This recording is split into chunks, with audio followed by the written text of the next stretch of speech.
Evo ga silazak na plažu, drobni pjesak. I što je najvažnije, čista je voda. Pozdrav svima pratiocima kanala.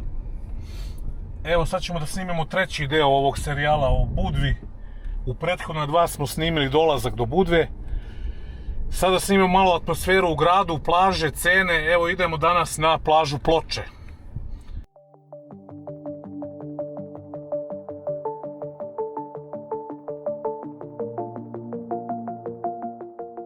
Budvi standardno saobraćajna gužva. Nije još udarno kao u avgustu i krajem jula, ali polako počinje. Evo nas na obilaznici Budve u naselju Rozino. Inače u Budvi je od negde marta meseca uvedene su zone za parkiranje. Mislim da imaju neke tri, žuta, crvena ili tako nešto. I šta je važno, SMS porukom mogu da plate samo ljudi koji imaju crnogorski telefon, odnosno crnogorsku karticu mobilne telefonije. Ljudi iz Srbije, Bosne, Hrvatske, nebitno, bilo koji stranac sa inostranom karticom mobilne telefonije ne može da se plati parking, nego mora da se kupi tiket na nekim kioscima.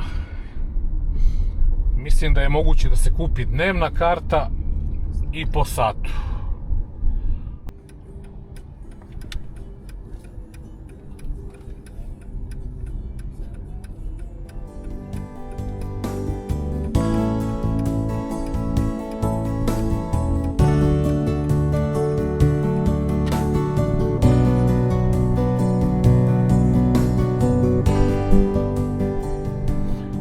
Ovdje je još dobro, nema one gužve kao što je u avgustu. Ovdje se u avgustu vozi prvom brzinom. Vidjet ćemo kako je na plaži.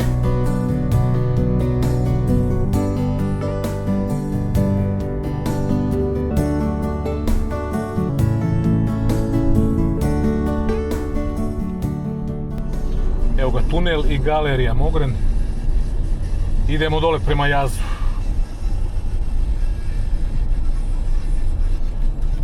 Nema velike gužve, ovo nije ništa. Kažem, u avgustu se ovuda jedva vozi.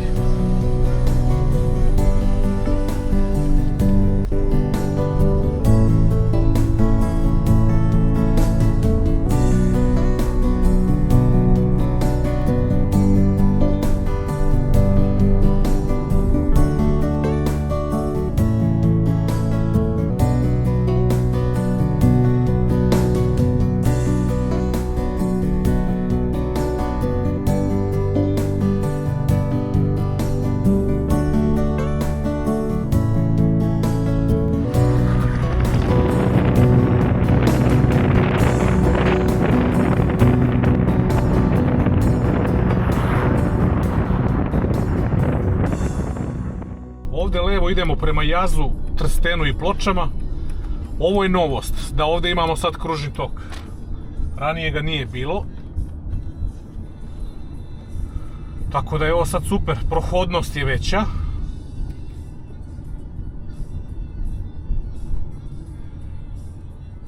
Ranije se tu dosta čekalo da se skrene levo, pa dok prođu svi ovi iz pravca Tivta.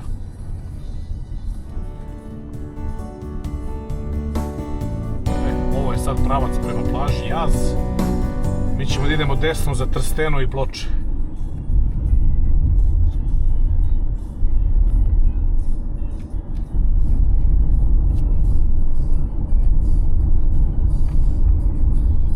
Ovdje je skretanje desno, ima i tabla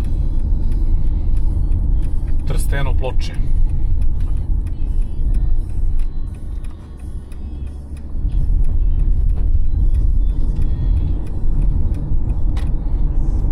Ovo je u stvari ulazak na poluostrvo Grbanj, na ćošak ka Budvi. Ovdje kod ovog mostića levo idemo za Ploče.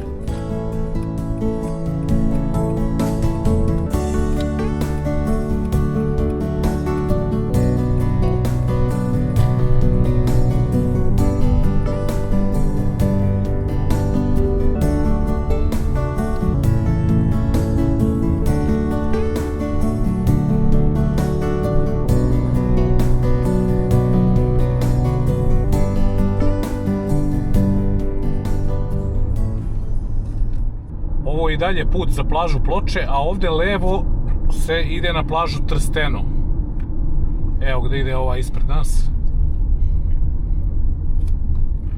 Inače lepa plažica, ali na Trstenu je mali problem što bukvalno 100-ak metara idete, a voda vam je do kolena. Malo je plitko. Idemo do Ploča, još kilometar, dva blizu je.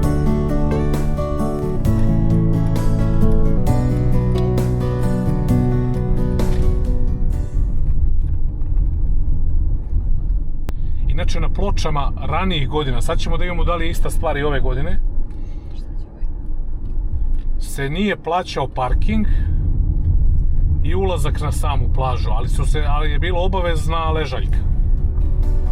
Evo isto je tako izgleda i sada, znači parking je besplatan, ulazak dole je besplatan, ali morate platiti ležaljku.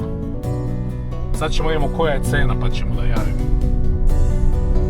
Evo, parkinga ima mjesta koliko hoćete, tako da ovdje očigledno nema još uvijek one gužve koja je u jeku sezone, druga polovina jula i avgusta.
Nema ovdje još uvijek gužve, ali to je bolje, još bolje. Evo ga bazenčić.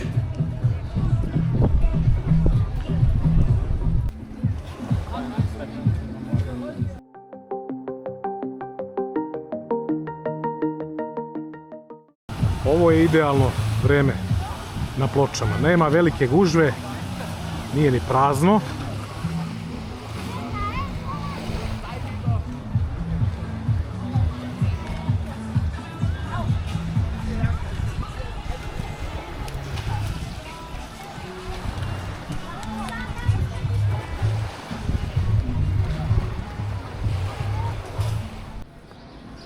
Dobro jutro svim pratilcima kanala iz Budve.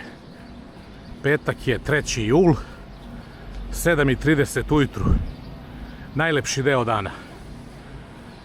Idemo da pokažemo malo atmosferu u gradu, kafiće, plažu. Idemo na jedno jutarnje kupanje na plažu Mogren. Po meni najlepšu plažu u Budvi. Međutim, tamo je često gužva, u toku dana teško je naći mesto. Pa je idealno vreme za kupanje ovo jutarnje. Inače, jedan savjet, preporuka svima koji hoće da im dan počne lepo i da posle u toku dana budu puni volje i energije, jedno jutarnje trčanje lagano od Budve do Bečića kroz onaj mali tunel. To je do tamo i nazad nekih 5-6 km. To smo jutros i uradili, ali ajde, to nije baš prigodno za prikazivanje.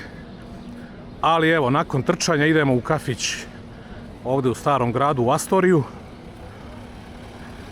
pa ćemo posle na plažu Mogren da se okupamo dok nije gužva.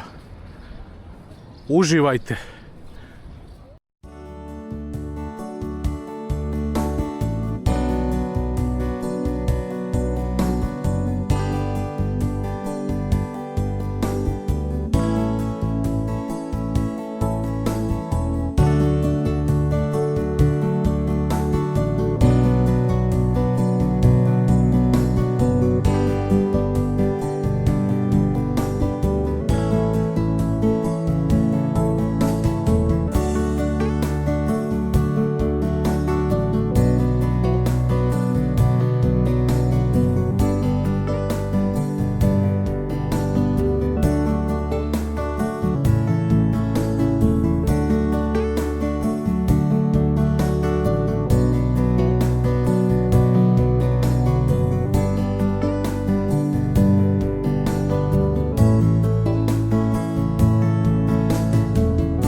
Evo nas na Mogrenu. Na Mogrenu imate deo sa ležaljkama gdje se naplaćuje ležaljka. I imate jedan manji deo tamo slobodan. Evo već je gužva, sad je negdje 8:45. U popodnevnim časovima teško može da se nađe mesto. Palove kupanje jedno na plaži inače. I ujutru od 7 do 9 je vjerojatno jedino vreme kad na ovoj plaži možete nađete pristojno mesto, a da to nije, da ne platite ležaljku. Jer je kasnije, čak sada i početkom jula, velika gužva.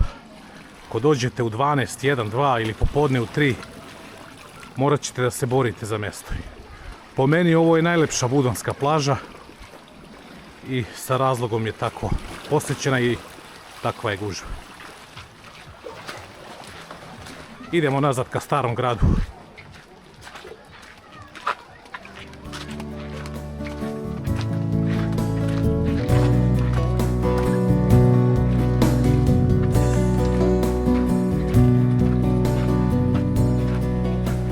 Inače ovaj prolaz od hotela Avala do Mogrena, ovo šetalište zimi često bude od novembra zatvoreno jer su jaki talasi. Evo i čuvene budvanske balerine, simbola ovog grada. Kao što rekao smo malo pre, zimi su ovdje veliki talasi. I pre 5-6 godina, negdje 2020 ili 2021. su tako jaki bili talasi da su čak balerinu odneli u more. Međutim, budvanske službe i budvanski meštani su je pronašli, vratili na svoje mesto i ona i dalje ovdje ponosno stoji ispred Starog grada i sa pogledom na ostrvo Sveti Nikola. Evo nas na budvanskom šetalištu. Idemo tamo prema zgradi Trekane i Slovenskoj plaži. 9 je sati, znači nema neke velike gužve sada. Mir, tišina. Inače, ako mogu da kažem jedan lični stav, pošto smo mi retro putevi, Budva je najlepša u drugoj polovini septembra i prvoj polovini oktobra. To je vreme kad čovjek može najbolje ovdje da se odmori, resetuje kilometražu na nulu i dođe do nekog ličnog mira. Jer tad nema velike gužve i nema onog stresa oko gužve u saobraćaju, parkingu i pronalaženja parking mesta i tako dalje.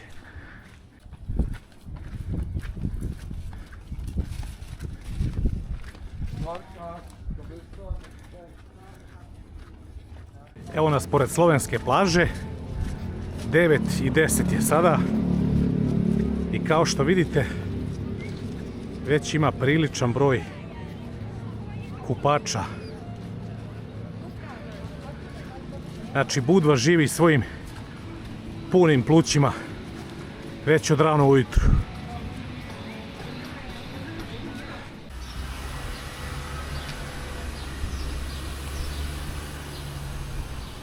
Pozdrav još jednom svima. Jutro smo bili na Mogrenu, to ste vidjeli.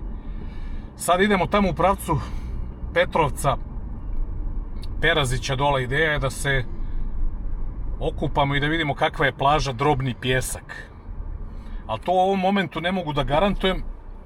Ne znam da li može autom da se spusti do dole, da ne rizikujemo da napravimo neku havariju na vozilu. Ako može idemo tamo, ako ne na Perazića do. Pratite nas i dalje pa gledamo kakva je situacija.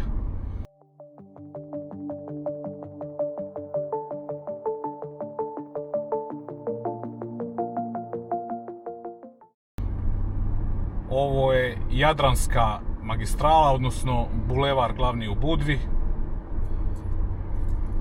Umerena gužva, nije strašno.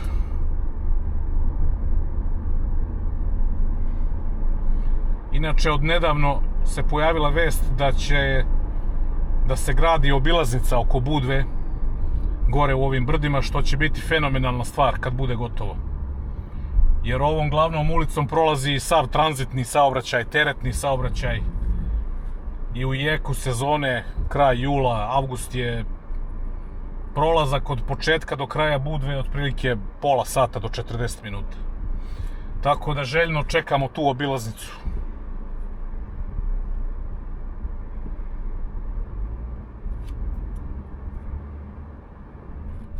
Evo nas kroz Bečiće prolazimo. Kao što vidite isto nema neke velike gužve. Evo ga sa desne strane Hotel Splendid.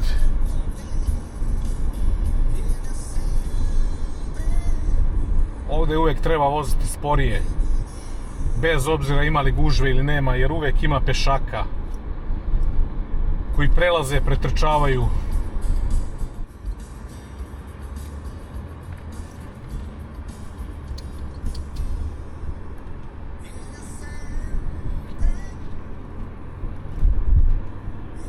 Odavde već počinju polako Rafajlovići. Sa svih strana je građevina. Novi hoteli, novi objekti.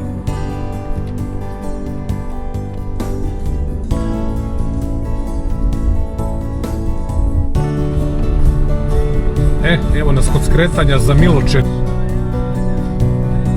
To je dole desno. Pržno.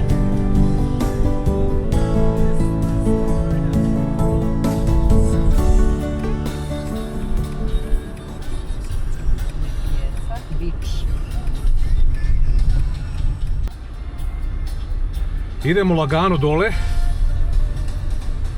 Prilično je strmo, ali ajde da probamo.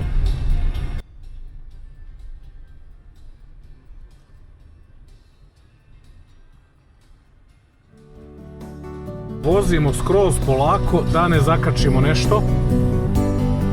Opa, evo imamo i blizak susret.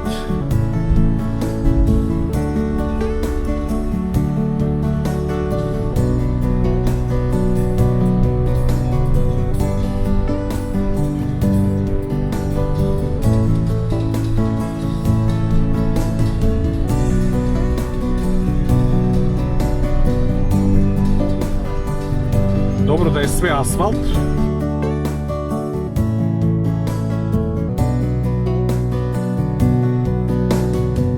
Sad parking, to je sad veliko pitanje, sad ćemo da vidimo.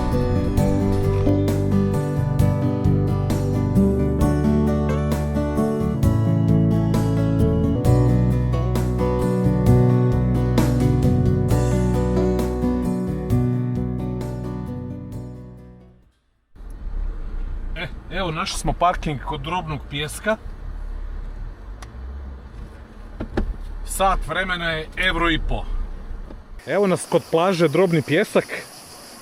Sad ćemo se spustimo dole. Ovo deluje jako lepo. Evo, snimamo usput pa pratite. Evo i cena parkinga.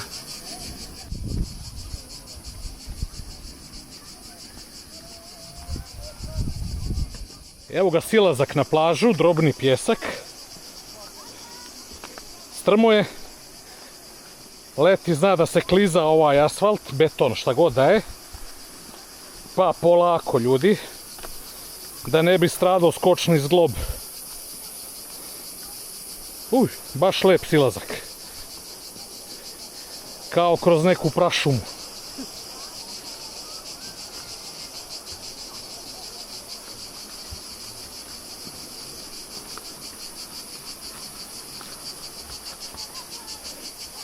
Imamo i uvuda male serpentine.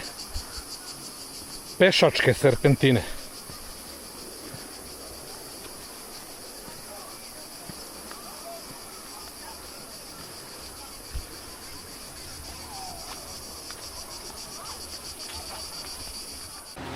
Evo plaže Drobni Pjesak. Jako lepo. I što je najvažnije, čista je voda. Tako da ovo sad ćemo da probamo i mi da se okupamo, ali ovo je stvarno za svaku preporuku.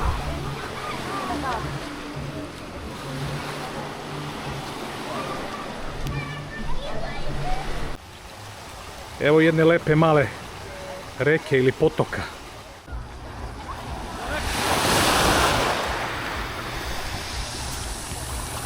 Evo plaže. More je čisto. Lep je i ulazak u plažu. Nema onih oštrih kamenja.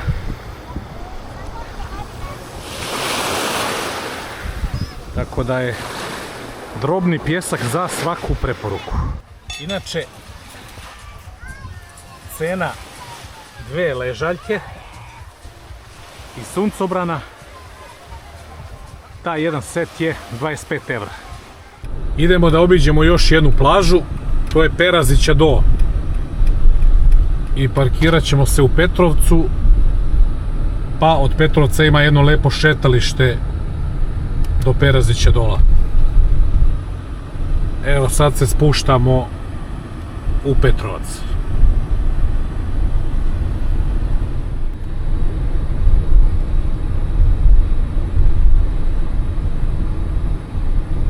U Petrovcu smo imali sreće, našli smo jedno slobodno parking mjesto. Da su u Petrovcu, Petrovačka plaža, pa nije baš da je puna, nije ni prazna, nešto srednje. Jako lepa plaža. U daljini se vidi malo ostrvo Katić. Na njemu ima i jedna mala crkva. A mi sad idemo dalje. Idemo jednim putem koji vodi od Petrovca do Perazića Do. Ovo je glavno šetalište u Petrovcu. I idemo ka tom putu koji ide lepo kroz šumu sa par tunela i prolaza, stepeništem i sa par mjesta gdje je fenomenalan pogled na plažu i obalu. Kod ovog mjesta, ove kao male raskrsnice u centru, ovaj put za Perazića Do, znači nije ovamo levo, nego desno, malo uzbrdo. Pa idemo gore. Odavde počinje šetalište.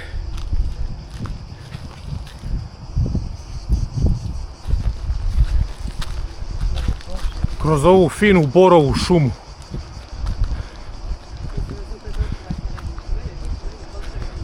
Ne znam da li negdje ima čistijeg vazduha i većeg poklona za pluća nego prošetati ovuda.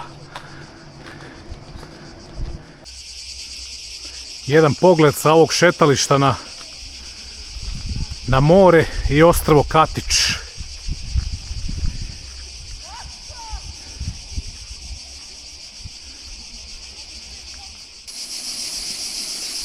Ovdje ne znam šta bih rekao, jedino mogu da kažem no comment. U smislu, kakva lepota. Evo ga, prvi tunel, pešački naravno.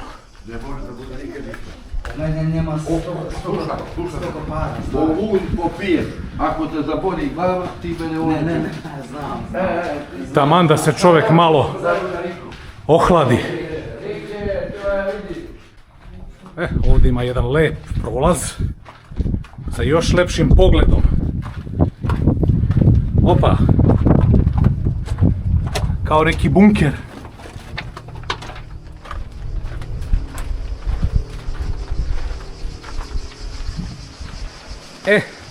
Zašto je lep pogled? I zašto je ova plaža interesantna? Ko se sjeća filma Nije lako sa muškarcima? Pa recimo iz neke 1983. Ovdje je Milena Dravić u filmu Gordana Diklić došla sa 3 ćerke da se okupa sa onim brodićem. To je ta plaža i to je ta stena. Evo nas u Perazića Dolu. Evo plaže. Prelepo. Ovdje je inače nekad bio čuveni hotel As. Međutim, ova građevinska konstrukcija ovako u ovoj osnovi stoji već 10, 15, možda i više godina. Evo i plaže Perazića Do. danas je malo hladna voda, bio je neki vetar jak. Tako da evo, kao što se i vidi, nema baš nešto mnogo kupača, ali je plaža inače puna.